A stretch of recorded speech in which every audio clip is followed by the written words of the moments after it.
Most people think about the civil rights movement as something they've heard about or something they've seen on television. Like an old show where there was violence, dog attacks, water hose, and people fighting for their lives. Some people believe the civil rights movement was something that only happened in the Deep South to other people in other places you don't know about. There are even those that believe the civil rights movement happened so long ago, you can only read about it in a book, but that's not true.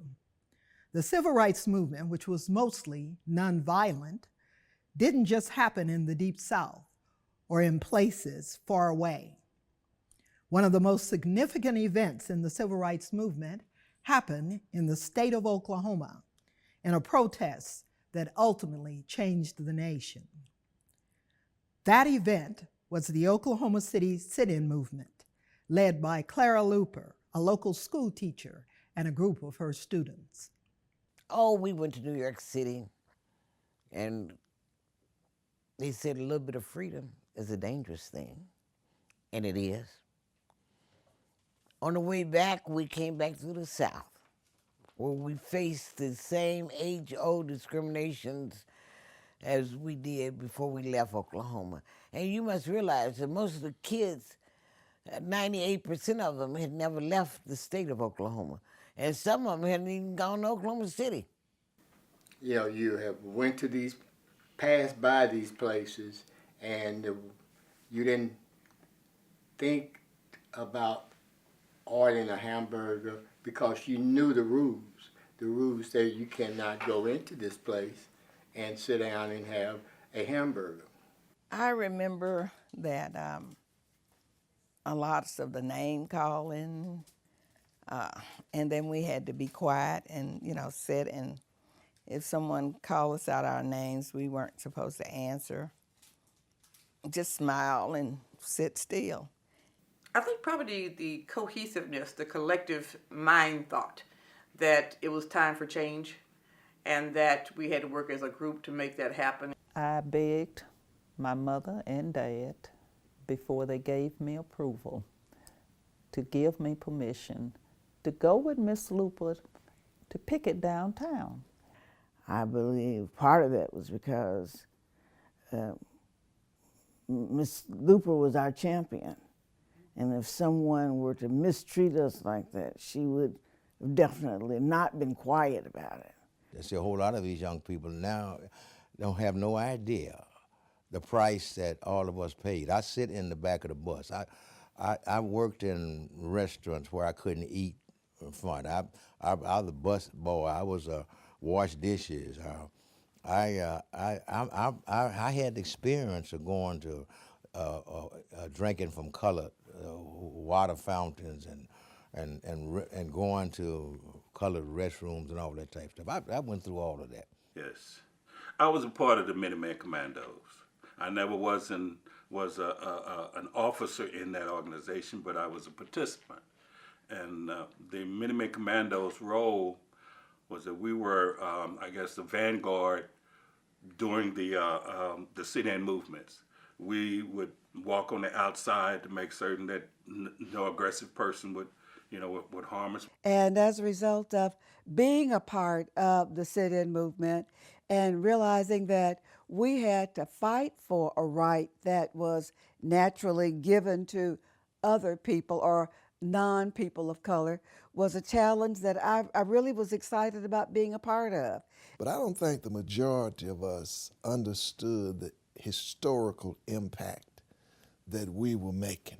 I think that for the most part, we were doing something that we knew the opposition didn't want us to do, and we were doing it. What I remember is mostly being all excited about being a part of something that Ms. Luper told us would make a difference. So Calvin Luper came before our group and made an appeal to mostly white people to come and join them with the sit-ins. So we did. What I remember about the sit-in is going to places like Cat's Drugstore. They would not serve people of color.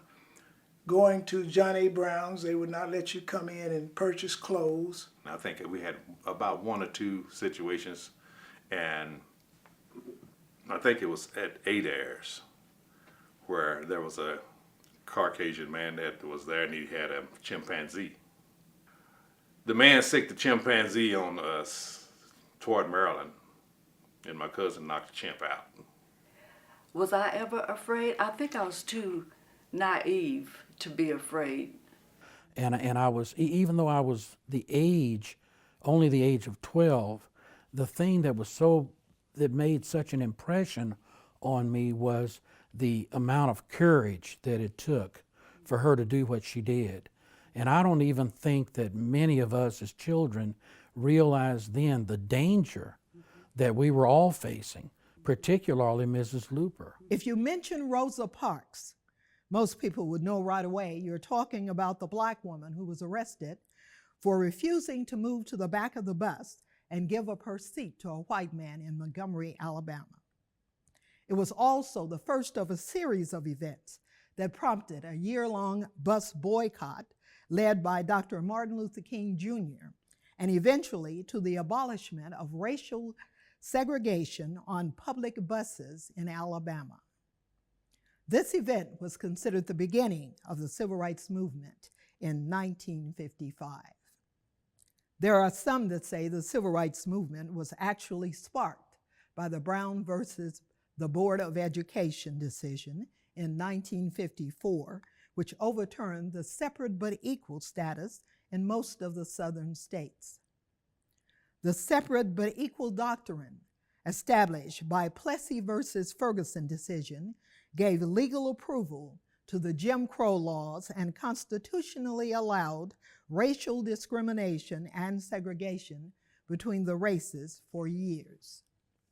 In the fall of 1957, 9 black students, known as the Little Rock Nine, were blocked from integrating the formerly all-white Central High School in Little Rock, Arkansas. President Dwight Eisenhower eventually sent federal troops and the National Guard to intervene on behalf of the students, escort them to class, and preserve the peace. Unfortunately, we're still learning, as so much of our history has been lost, forgotten, or ignored. Most people are still learning about the civil rights movement in Oklahoma that impacted the entire nation. It all started with a school teacher and 13 children. It was one of the first and longest sit-in protests of the civil rights movement. Initiated by a question from her 8-year-old daughter, Clara Luper, a school teacher at Dungy High School, led her children in the Katz drugstore in downtown Oklahoma City and ultimately into the history books. A simple act of defiance that sounds innocent enough, but resounded across the country. It was a different time when everything was segregated. The custom and the laws dictated that the world was divided into separate and supposedly equal parts for the coloreds and the whites, at schools, parks, restrooms, water fountains, and restaurants. These are the stories of the children, 60 years later, setting the record straight about a civil rights movement that changed the nation. My mother was involved. She was the adult advisor of the Oklahoma City NAACP Youth Council. I got involved in the sit-in movement by way of Clara Luper under her leadership as my classroom homeroom teacher at Dungy High School. She brought history to life. What I mean by that, she was always talking about the NAACP Youth Council and the rights that we had and the rights that we deserved in the classroom. And she invited all of her students to become active members of the NAACP Youth Council. And because of that invitation, many of us joined the NAACP Youth Council. And through that and through her leadership, that's how I got involved in the sit-in movement. I was involved in the sit-in movement because Nancy Davis and I were friends since kindergarten. and our parents were close, and if Nancy was doing anything good, her mother would see to it that I was involved too. So that's how I got involved. It was a very simple thing to get involved because Mrs. Luper was my auntie. And by being my auntie, I couldn't avoid not participating in the sit-in. Not only was it important to get the story from the original 13 who were there on the first day of the first week, but there were those who came a few days later. There were those who came a week later. There were those who came a month later, 6 months and a year later, and they all have something to contribute. They all have something of relevance and value to add to that story. My brother and I were at Miss McGee's barbershop in Edwards Addition over on 17th Street one Saturday afternoon, and Mrs. Luper walked into the barbershop.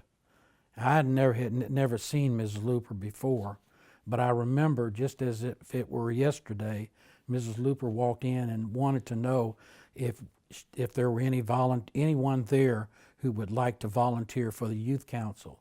And almost immediately, my brother's hand shot up and my hand shot up too. I was in the youth program of the NAACP, and we had a meeting on the night. Well, we had several meetings, but that's how I got involved in it. Well, I can remember Marilyn talking about going downtown. She wanted a hamburger and a Coke, and she didn't see why we couldn't eat in the different restaurants.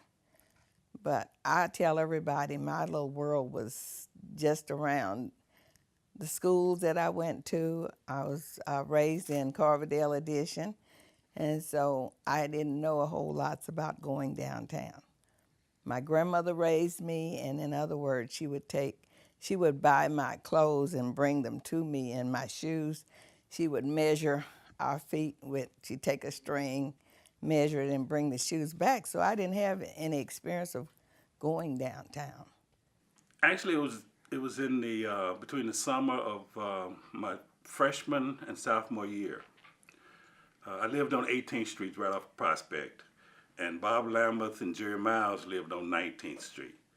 And Bob, I could jump over my fence into Bob's backyard.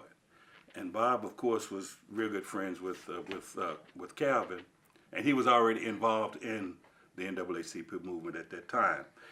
And he convinced Jerry and I to go to a meeting one evening, and we decided to go. And once we got there, it was a moot point. When they started talking about the things that needed to be done and what was going on and how it was going to proceed, we got hooked, and we stayed there from that point on. Clara Luper and my mother were best friends, and I was 7 years old and my sister was 5, and so needless to say, making major decisions about and getting involved in the city movement wasn't exactly our idea. But because my mother and my dad felt that equality and equity were important, when Clara decided to write the play, Brother President, we were a part of the cast. And we went to New York and performed in New York and was able to see the inequities, not just here in Oklahoma City, but coming back the southern route. Even though going the northern route, we saw all the changes in society and how equitable things were. So when it came down to becoming a member of the sit-ins, it was almost a slam dunk that we would be involved, and we were. I got involved in the sit-in movement because Mrs. Clara Luper was my homeroom teacher at Dungy High School.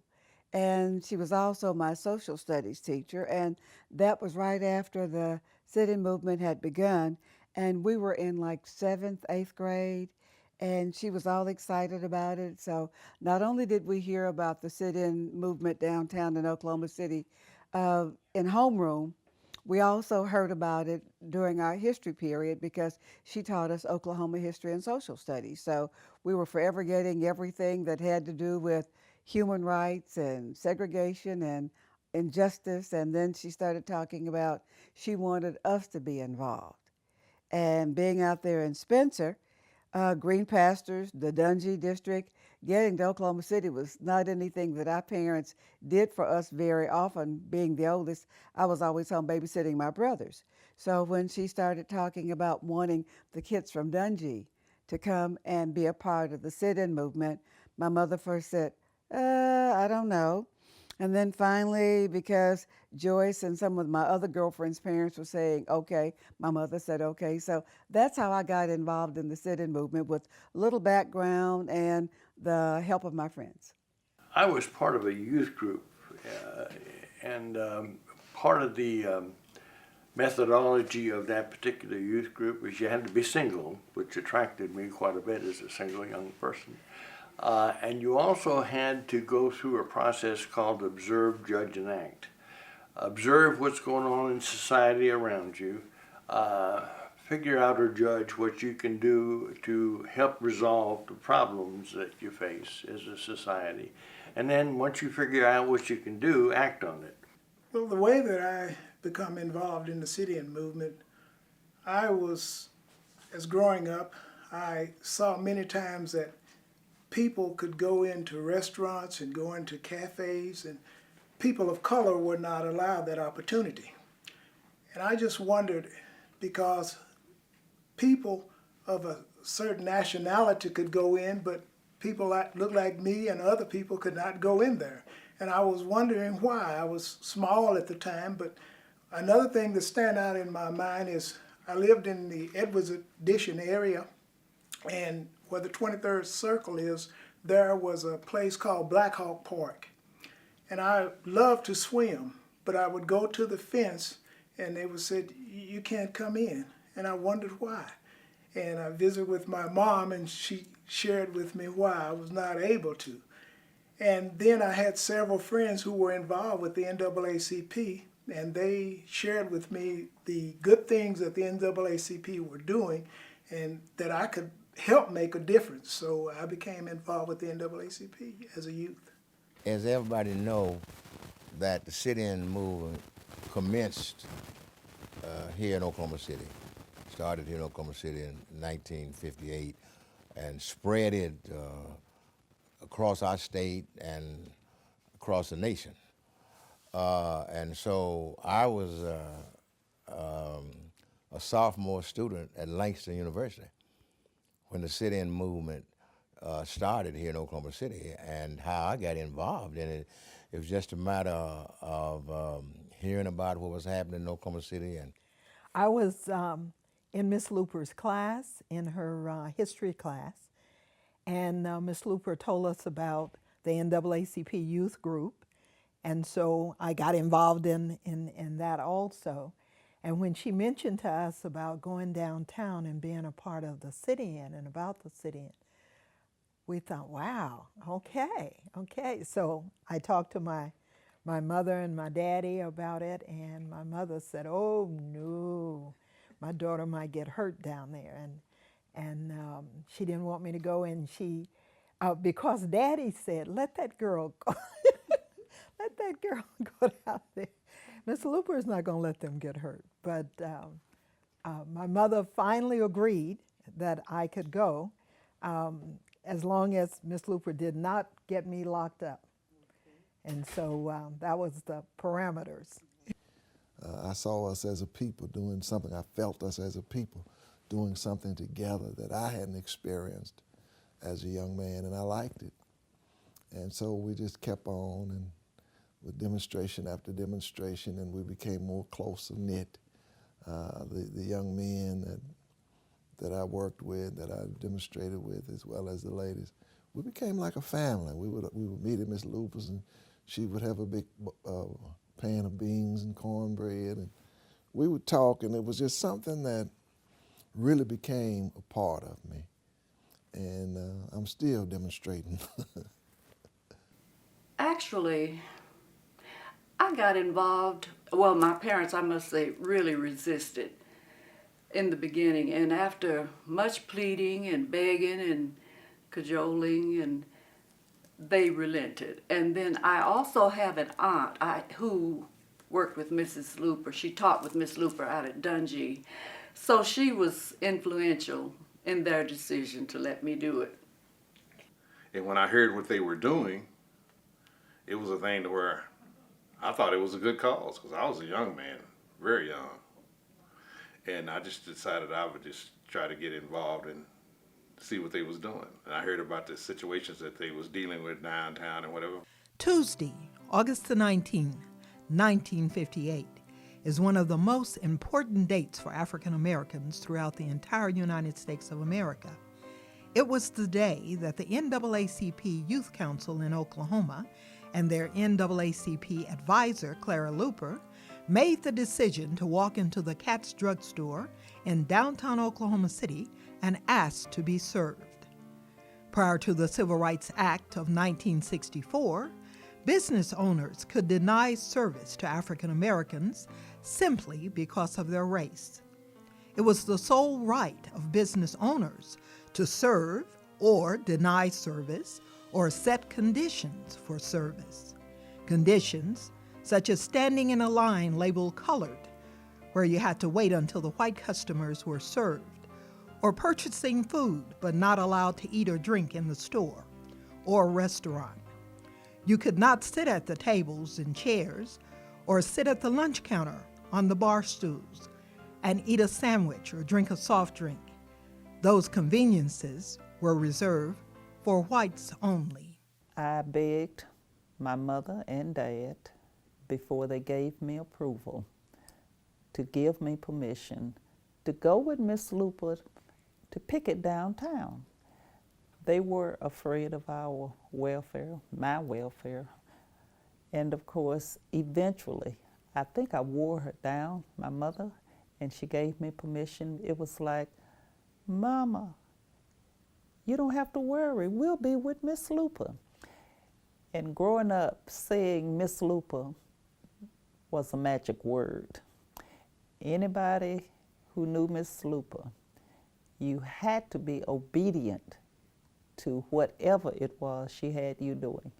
And I think they felt comfortable with me being a part of her. And so I got permission from my parents to participate.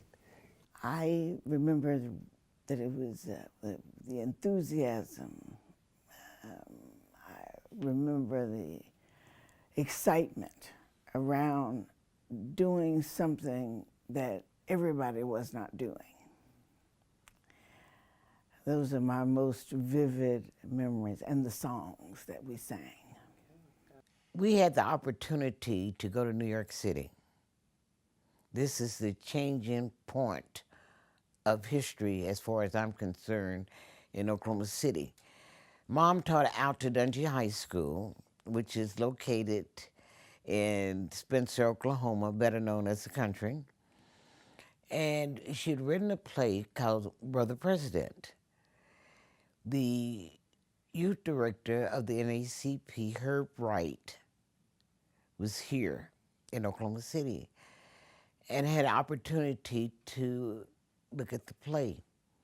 And he was so impressed with the play that he invited the cast, well, the main character, to go to New York City and put it on at the NAACP National Convention. She made it possible for us to go the northern route, where we had the opportunity to, for the first time in our lives, to sit down and eat a hamburger, drink a Coke, go to a bathroom that did not say colored only, drink out of a water fountain that just didn't say colored only. We felt like we were really somebody. The first thing I remember is just, first of all, just being in Oklahoma City and being at Calvary Baptist Church. And Mrs. Luper always wanted us to have a kind of a pep rally before we would get ready to go down.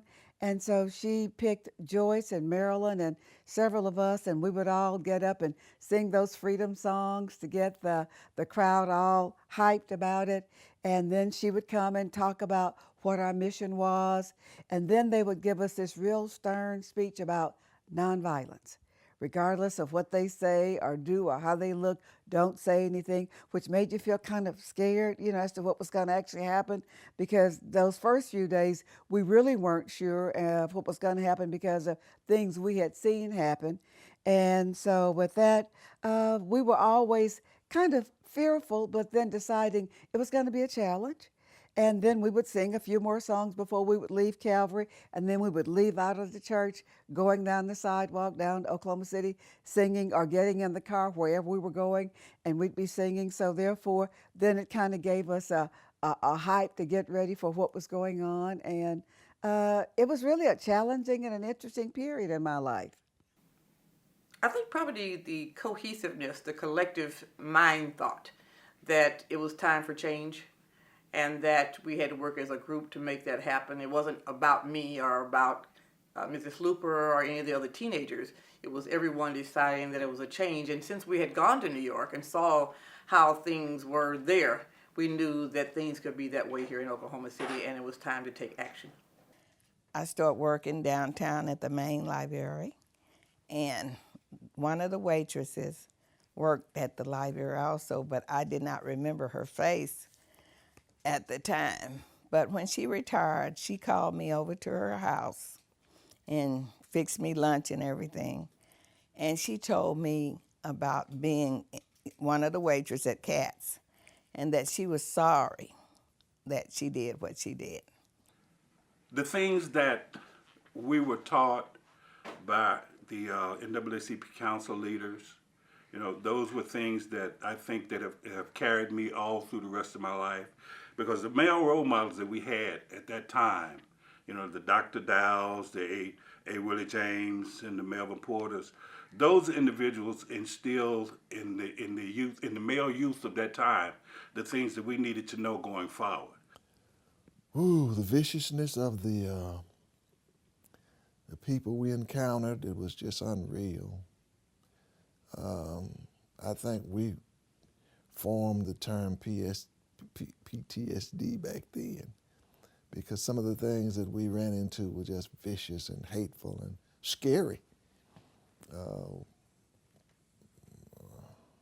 I remember specifics of when they brought the dogs out on us, and the dogs looked so vicious and mean, and it was just something that we had to do and had to go through. What I remember is mostly being all excited about being a part of something that Ms. Luper told us would make a difference.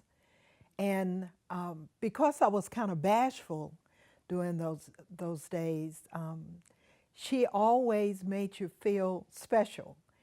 And she would say, hold your head up, speak up, talk like you know what you're talking about. And because of Ms. Luper teaching us that or instilling that in, it was just kind of an excitement about being a part of something that she told us would make a major difference. And so that's why I was excited to be a part of the sit-in. And I remember the singing in the church, "We Shall Overcome," and going 2 by 2 downtown. And I didn't get a chance to go to Washington, but I did participate several times and did get locked up. These young people had no way of knowing that their effort would be joined by many more youth here in Oklahoma. 18 months later, after learning about the success of the Oklahoma City Youth Council, college students in Greensboro, North Carolina, launched a sit-in demonstration that ignited a movement that spread all over America. The sit-in movements contributed to the passage of the Civil Rights Act of 1964, which ended discrimination in places of public accommodation. Dr. Amos C. Brown sent a copy of some papers to Clara Luper that included a report on the National Youth Committee at the 50th Annual NAACP Convention in New York, July of 1959. Dr. Brown, a legendary member of the NAACP, was the national chairman of the NAACP Youth Committee at the time. He was influenced by Medgar Evers, Benjamin Mays, Samuel Williams, and J. Pius Barber. and he was also part of a small but special class, the only one ever taught by Dr. Martin Luther King Jr. In that report in 1959, the activities of 1958 were highlighted. It read in part, during this period, several NAACP youth councils conducted a series of sit-down protests. 5 particular youth councils were recognized. Oklahoma City was number 1, followed by Wichita, Kansas, Louisville, Kentucky, Maywood, Illinois, Indianapolis, Indiana. Specifically, the report pointed out, reports of the Oklahoma City protests, which was by far the most successful, with 51 stores capitulating to the council's efforts, were carried in almost every major publication and newspaper, including the New York Times, Wall Street Journal, the Times of London, Times of New Delhi, Times of Tokyo, Life, Look, and even U.S. News and World Report. The delegates to this national convention from Greensboro, North Carolina, included Ezella Blair, one of the main participants in North Carolina's sit-ins, which was held February the 1st, 1960. Well, I think what, and to me, what stood out the most is that I feel that we were successful in what we set out to do. You know, and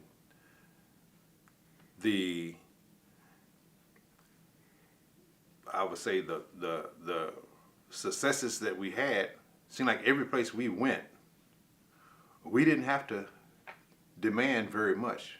We got it to this day. That's probably why we're able to sit here and do what we're doing. Well, when you look back over your life and you think about all of the experiences you had with the sit-in movement, I think it laid the foundation for me as an adult. I think about the experiences that I had, priceless. And I use the word priceless because at the time we were in the moment, we didn't know what impact it was going to have on our lives. But as you look back, we learned leadership, we learned how to be a family, we learned how to follow instructions, we learned how to be obedient.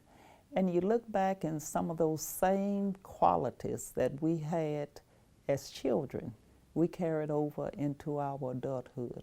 So as I reflect back, I would say the sit-in movement laid the foundation for my life today. I would have to say when we were sitting in Johnny Brown and those white people stepped over us so rudely, and I thought we were dressed in our beautiful clothes and everything, and to have them step over us, that sticks with me. And the smell of the food, can't leave that out. What stuck with me? Oh, gosh. Oh, it's so much. I tell this story all the time. I know you've heard it before, but we were on our way from a meeting, and some whites in a pickup truck were following us. And when they were following us, Mom became agitated, and Alma Faye Posey's father and mother lived right around the corner from us. And Mom said, well, when I turn this corner, I want you to run, you and Calvin to run as fast as you can. And go holler and scream, I'm gonna get on this horn and I'm gonna start blowing this horn. And you know my mama heard, sonny. She was going. She turned that corner and drove up in the yard, and we jumped out and ran up on the porch. And the people were still behind us. And we started screaming and stuff, and they opened the door and we went in. And I said, Mom, what are you gonna do? You just not gonna leave like this, are you? She said, I got to go. And I thought then, and I thought even at her funeral about that situation, that here she is willing to leave to protect us, not knowing what they might do, but had enough faith to go on around that corner. And I would always think, so what if we never saw her again? I think what stuck with me most of all was, first of all, realizing that what I thought was my normal as a black person, or back then as a Negro, taking the subversive kind of role and not always being able to go first or do that. I think that what first stuck with me was that my normal wasn't really normal. That what was supposed to be for what we call citizens, that Mrs. Luper taught us about having inalienable rights, that I didn't have those rights. And as a result of being a part of the sit-in movement and realizing that we had to fight for a right that was naturally given to other people or non-people of color, was a challenge that I really was excited about being a part of. I think probably had it not have been for the sit-in movement, I would have really been still feeling that subservient kind of role and feeling like I could only do certain things. And so therefore, it gave me that kind of insight. One, how important that was to show up, number one. And secondly, my daughter went through school in Oklahoma and never heard about the sit-ins. It was not part of any kind of a civics class. In fact, civics just isn't taught in the schools mostly today. So when she asked me what I had done in my life that I felt was important, I mentioned the sit-ins, and that was the first she heard about them. Actually, to be really candid, it wasn't until some recent years when I got back here in Oklahoma that the idea of being a part of the sit-in movement came front and center. I had lived on the East Coast for many years and had been involved in social justice issues, either race or women or the issues themselves. And I'd never talked about that. In spite of the humiliation and obvious mistreatment of African Americans, there was a dangerous uncertainty of the consequences of violating these real or implied rules. Yet on August the 19th, 1958, a group of courageous young people, inspired by their audacious advisor, embarked on a sit-down, nonviolent act of civil protest that would change America forever. This form of nonviolent protest became known as the sit-in movement. Oh, it had a heck of an impact on me, because I started thinking about the things that I needed to do going forward to make sure that I was successful in the world. In fact, to relate a story, one summer after that, Robert Lameth and I went down to the Luper's house. There was a young lady that was supposed to be coming in that we wanted to see. So we went down there and knocked on the door. Excuse me.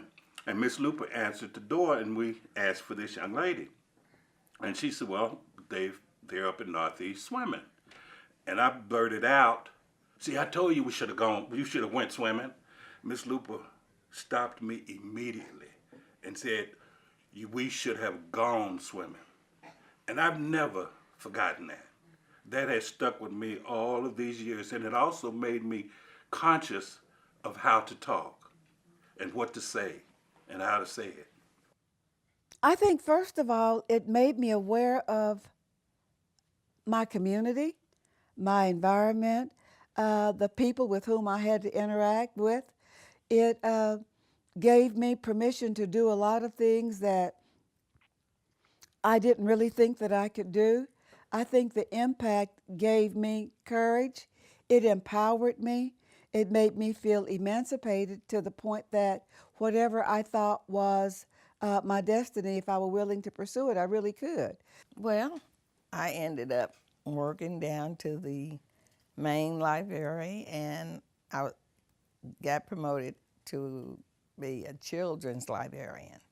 So I was able to tell stories to the children and have different programs for them.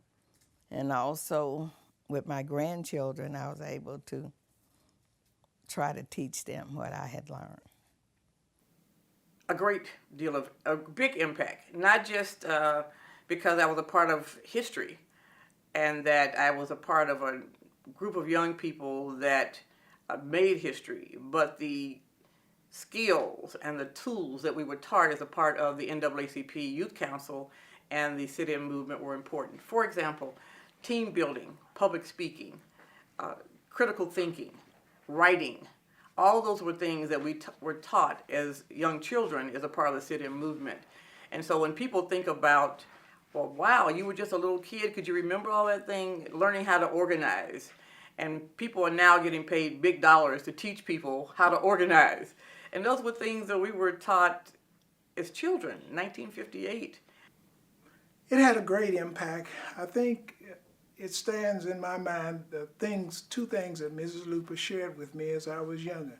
Be positive and always have self-control and be able to, as you visit with other people, tell them about the good things that NAACP has done. And also Urban League was a vitally important part for the black community.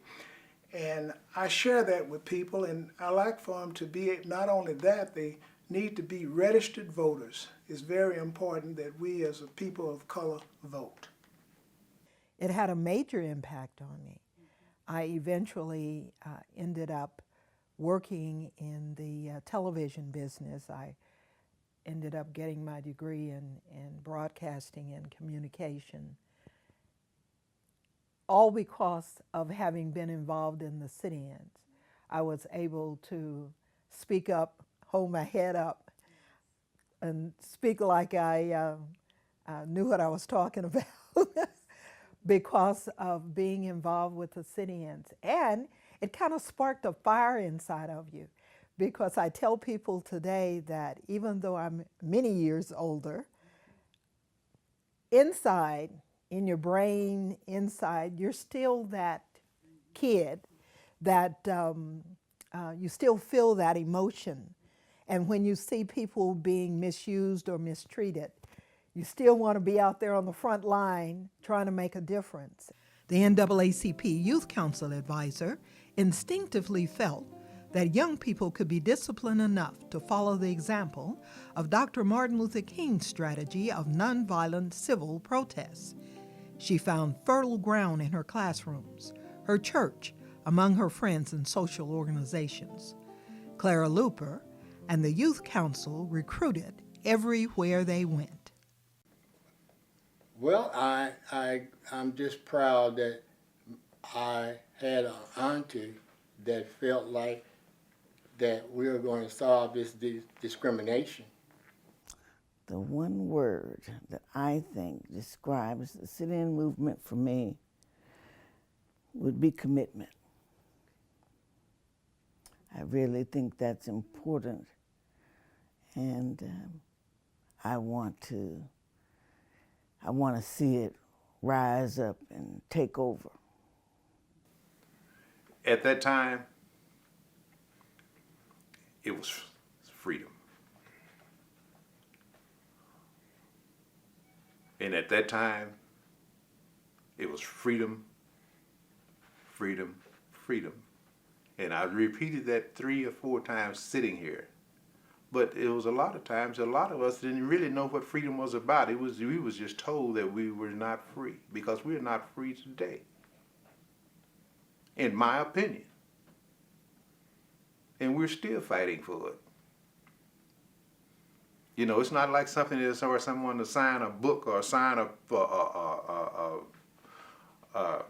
document or whatever else, because it don't go away. The last time when we had the 59th, when I say the 59th, I'm talking about when we had the celebration for the NAACP Committee Commandos.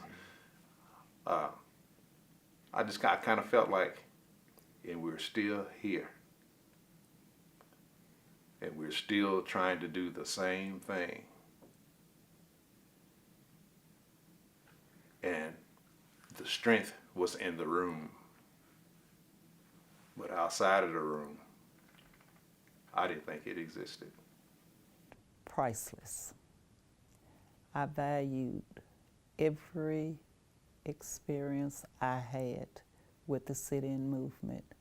I'm honored that I was fortunate to have a Clara Luper in my life that got me involved in the sit-in movement here in Oklahoma City, and to know that we helped to change this city, this state, and this nation. It's hard to put it in one word, but I would say complete. I would have to say helpful. I would like to think that I made a contribution to the civil rights sit-in movement. We're not where we should be. And I think we just have to keep encouraging one another and drowning ourselves in education. And I know using our voting privileges. And I know that our forefathers did this, and that is to pray and have faith and believe, and God will make a way somehow. Show up. It's more than one word. So, the sound of silence is deafening today. And I think that people showing up, back in whatever their belief might happen to be, whatever their political affiliation is, the sound of silence can't continue. Impactful. I think we made a big impact on society.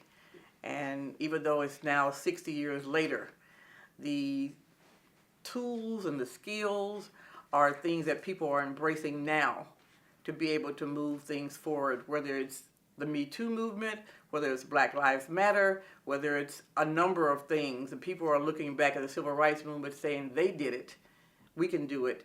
And why reinvent the wheel?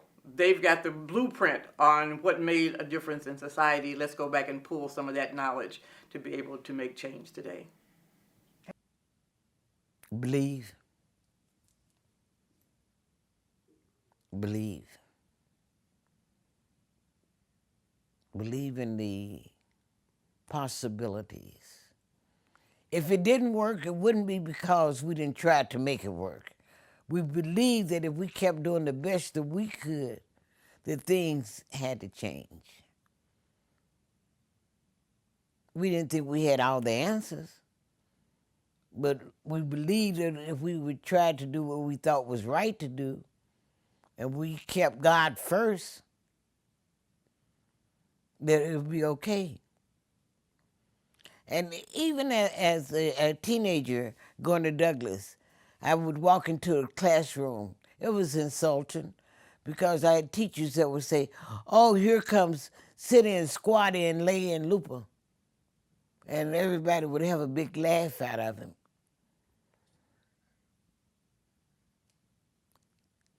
They threatened to bomb Douglas High School when I was a student there. And the FBI came and picked me up at Douglas and took me out to Dungy where my mother taught. And then the FBI almost had a wreck because he ran a stop sign. And I said, there, go on. I said, give me one way or the other. But no, they taught us about tough skin. Be tough. Don't be a crybaby or wimp. People, why is it that people can't be mean to you? Who are you? They were mean to Jesus Christ. Are you better than Jesus? It appears that Father Time is catching up with the hundreds of protesters that took part in the sit-in movement. What's worse is that we have not ensured that this important act of courage that led to the Civil Rights Act of 1964 is not forgotten.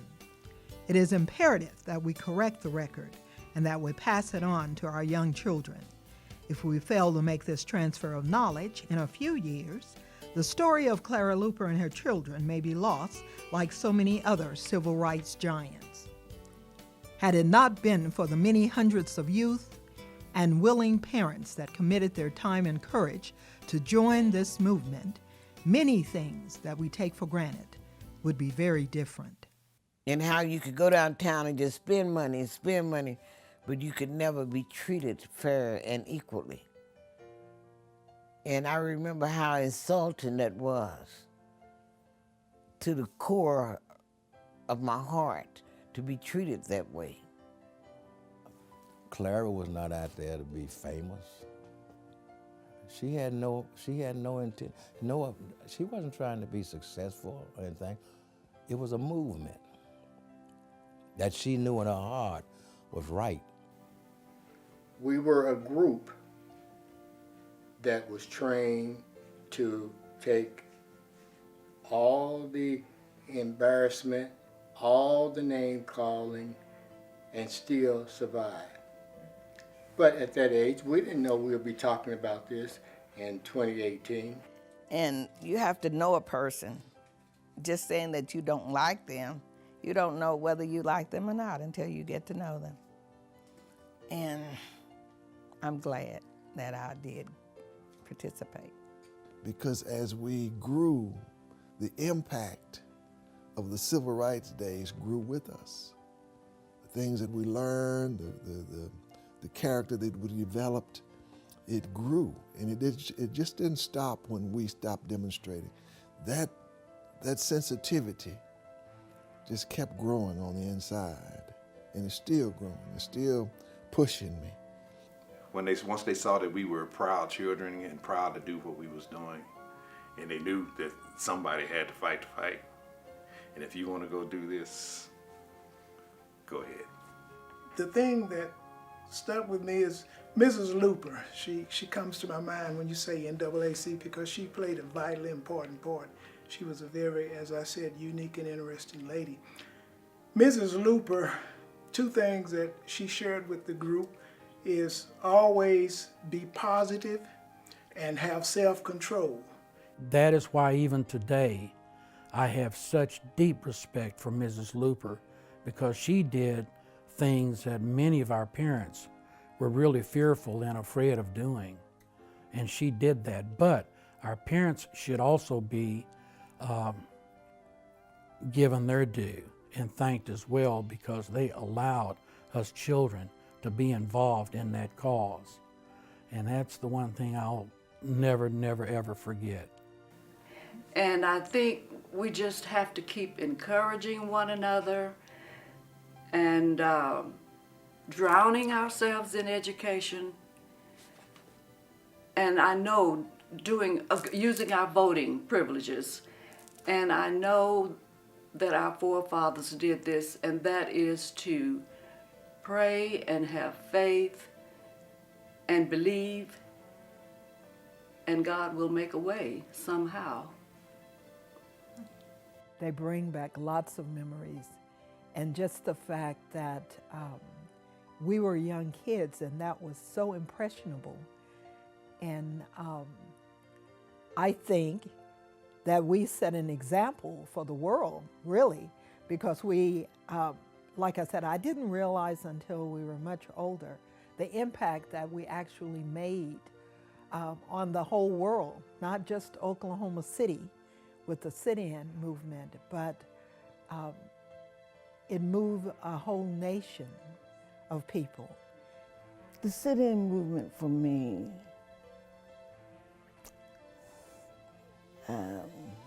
was a very, as I said, a very exciting time, and it exposed me to so many different cultures and ideas. But one thing that was really, really important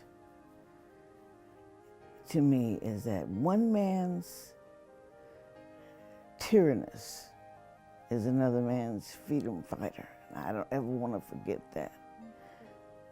You were expected to follow all the tenets that they had set out.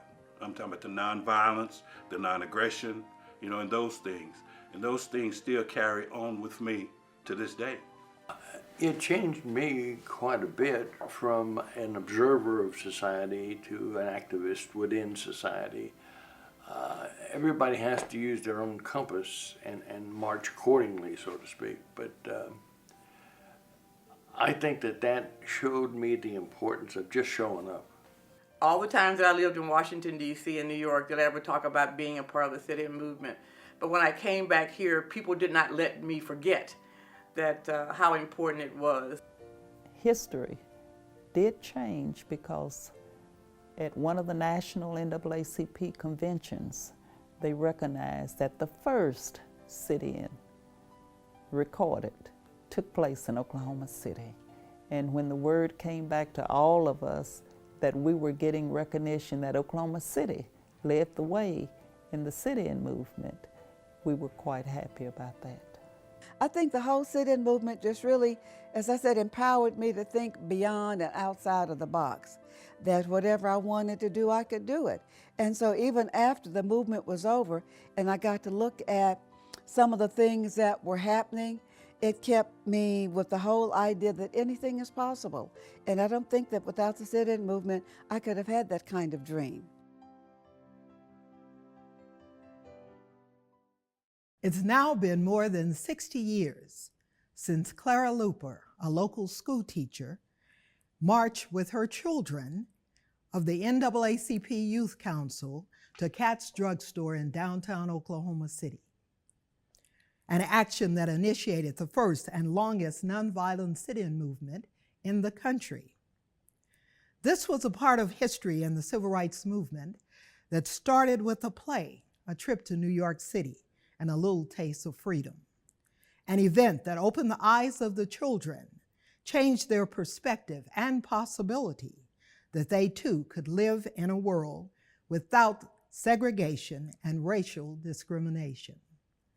Hopefully, the history of Clara Luper and the Oklahoma City sit-in movement, which took place 2 years before the sit-in occurred in North Carolina, will be corrected and put in its proper place.